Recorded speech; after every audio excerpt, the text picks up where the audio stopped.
gudoomiyaha golaha shacabka ee baarlamaanka jamhuuriyadda federaalk ee soomaaliya mudane maxamed mursal sheekh cabdiraxmaan iyo wafdi uu hogaaminayo oo maanta gaaray magaalada xudur ee xarunta gobolka bakool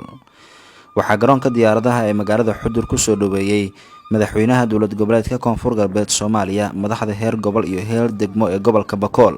saraakiil iyo qeybaha kala duwan ee bulshada gobolkan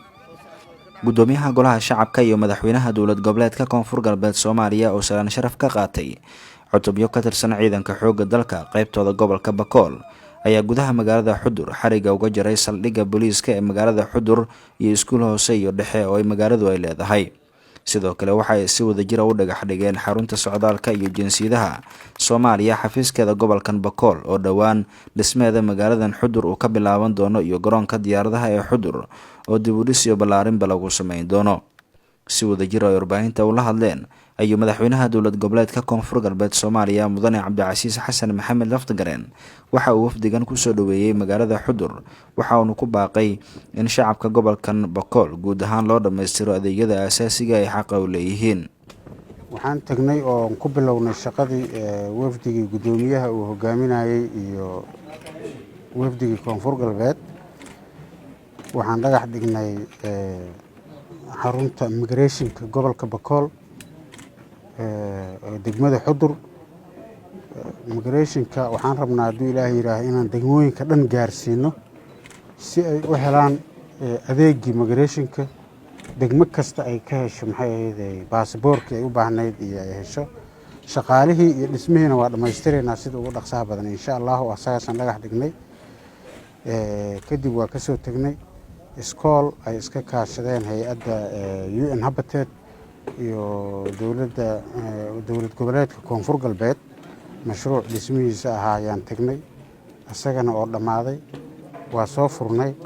waxaan kaloo sidoo kale aan soo marnay saldhiggii biliiska oo isagana sidaasoo kale ay hay-adda dhistay isagana waa soo furnay guud ahaan shaqooyinka ugu muhiimsanaa bay ka mid ahayd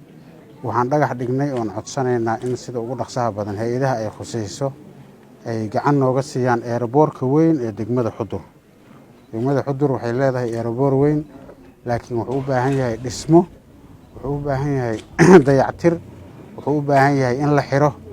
marka cid allaaliya ciddii ay khusaysay iyo hay-adaha shaqada ku leh oo ay ugu horeyso wasaaradda gaadiidka ee dowladda federaalka iyo hay-adihii horey nooga ballan qaaday inay dhisaan sida hay-adda SSF inay sida ugu dhaqsaha badan waxaan codsanaynaa eeraboorkaas eeraboor muhiim ah waaye oo gobolka muhiim u ah degmadana muhiim u ah in sida ugu dhaqsaha badan dhagax dhigga annagaas looga jawaabo oo loo dhiso guud ahaan kormeerkii ciidamadii iyaan soo marnay mar labaad soo dhowaada mas-uuliyiintii noo timid. gudoomiyaha golaha shacabka ee baarlamaanka jamhuuriyadda federaalk ee soomaaliya mudane maxamed mursal sheekh cabdiraxmaan ayaa madaxda dowlad goboleedka koonfur galbeed soomaaliya iyo shacabka magaalada xudur uga mahad celiyey soo dhoweyntooda waxa uuna ammaanay dadaalka madaxweynaha koonfur galbeed ee ku aadan horumarinta deegaanadan koonfur galbeed soomaaliya waxauna sidoo kale aada ugu mahad celiyey shacabka guud ahaan deegaanada koonfur galbeed ee mar walba taageerada la garab taagan madaxda dowlad goboleedka koonfur galbeed. guud ahaan wali lena una kooyowka kiikana wali ka saabsanayah inuuna xoojina horumarka inta ku dareera khaasatan inuuna xoojina dadaalka isuwada madaxweynaha dowlad goboleedka koonfur galbeed ee mudane cabdicasiis laftagareen dadaalka kiija inuuna garab surugna maadaama uusa horan dareera unuuna xakabna dhiniyaalyaha surugno horan dareerna waan walina muuqata inta markii kooyni shacabka gobolka bakool degan khaasatan magaaladan xudur dadan diyaarsan in horumarkaasi yoona ku qayb qaadadaan waana wali aaminsanaa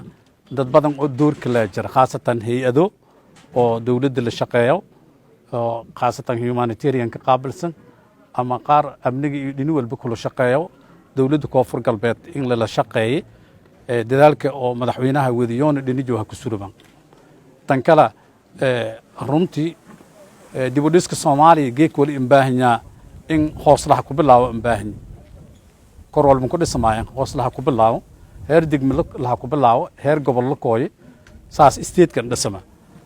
madaxweynaha ciidan ka amaanan in uu dib u dhiska hoosa ku bilaabay oo heer degmaha ku bilaabay oo uu geek rooga degmada xudur oo shiid la dhikahoy airportki la furo hooyo saldhiggii ciidanka booliska liis laku suubiyo ciidankii daraawiishta shiid la dhiko hooyo meel raayis meel immigrationka ama laanti socdaalka antaasi horumar way oo degmo ku bilaawday marka wali gabe koralan dareer kora gobolada la deeri kor markaasi kadib guud ahaan state oo dhan horumarkaasi deeri doono Ibrahim Gudle Isxaaq raadiyaha iyo telefishinka qaranka Soomaaliyeed magaalada Xudur.